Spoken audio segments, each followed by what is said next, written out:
waana la soo weeraray qolkeena ku jiifanayna ayaa nolol dumiyay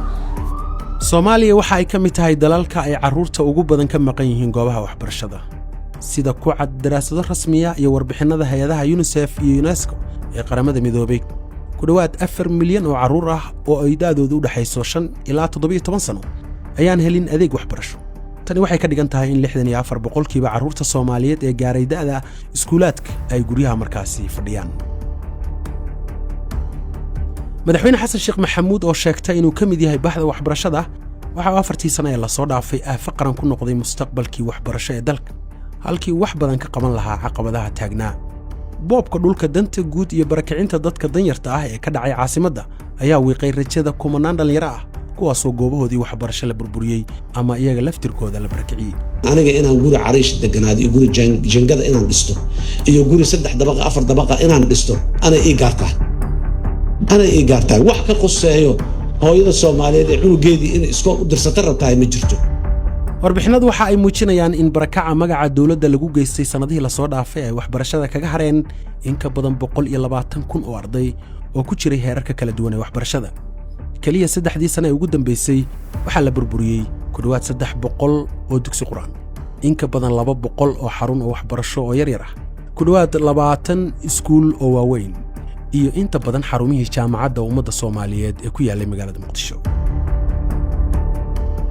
goobaha waxbarashada ee la xaraashay waxa qayb ka ah inta badan kulliyadihii jaamacadda ummadda kulliyadda caafimaadka iyo kalkaaliyaasha caafimaadka xarumaha waxbarashada dadka waaweyn iyo waxbarashada carabiga dhulkii ballaarnaa ee jaamacadda ay u dhaxeeyay ex control afgooye iyo hanta dheer ee Gahayr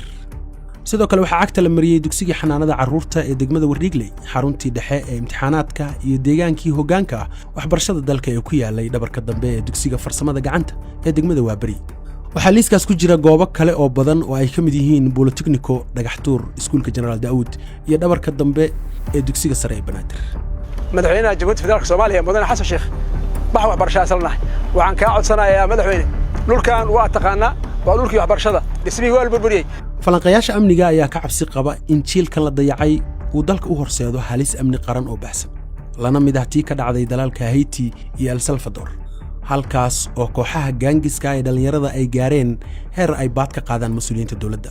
lana xakameyn waayay falalkooda dambiyadeed ee abaabulan dhammaan daraasadaha amniga waxay isku raacsan yihiin in xiriyaha barakacayaashu ay yihiin goobaha ugu weyn ee kooxaha argixisadu ka qortaan dhalinyarada taasoo ka dhigan in duruufaha ay dawladdu abuurtay ay fududaynayaan in dhalinyaradaasi laga faa'iideysto xasan sheekh marnaba ma uusan u arkin waxbarashada aasaaska horumarka bulshada balse wuxuu u arkay il dhaqaale deeqihii ay bartamihii sagaashamaadkii bixiyeen muxsiniin Soomaaliyeed iyo dawladaha carabta si carruurtu u helaan waxbarasho bilaash ayay isaga iyo saaxiibadiis u rogeen mashaariic ganacsi oo lacag ah waxa taas marag waa iskuulkii primariga Muqdisho ee ku yaalay sarta Manabolio iyo macadkii Simat oo markii hore uu qarashkiisa gabi ahaanba bixinayay sanduuqa horumarinta ee dawladda Kuwait balse markii dambe laga dhigay goobo lacag ah sida ay xaqiijiyeen qaar ka mid ah jaamacadaha ku yaala Muqdisho tirada ardayda cusub ee isdiiwaan gelinaysa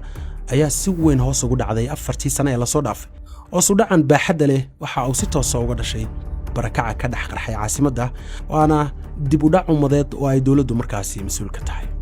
anakaas qolaana nees meelaha jiifan meesana qolkan u dudumiyeen xasan sheekh waxa uu dhaawacay mustaqbalka qaran dhan isagoo sabab u noqday rajo la'aanta maanta haysata dhalinyarada sida darteed warbaahinta Soomaaliisku waxa ay sii wadi doontaa warbixinada dhulboobka ee dhacay 4 sano ee la soo dhaafay